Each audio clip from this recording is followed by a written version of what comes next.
Putusan ini yang ditetapkan Majelis Hakim di juru sidang di Pengadilan Tipikor Palembang dengan terdakwa Ferry Dwinanto selaku AO BRI Prabu Mole sama terdakwa Ibrahim selaku debitur dari pihak PT KDI. Jero kasus korupsi kredit modal kerja di Bank BRI Prabu Mole.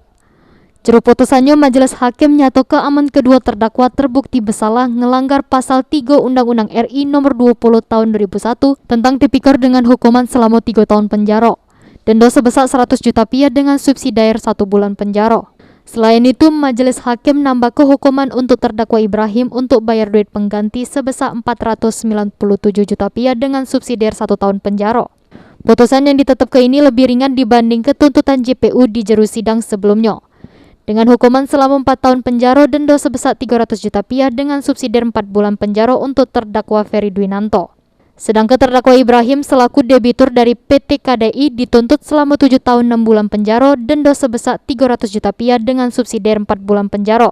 Lalu dihukum bayar duit pengganti sebesar 1 miliar rupiah lebih dengan subsidiar 4 tahun penjara. Selanjutnya atas putusan ini, kedua terdakwa sama JPU ambil sikap pikir-pikir. Sri Febriandi, PAL TV.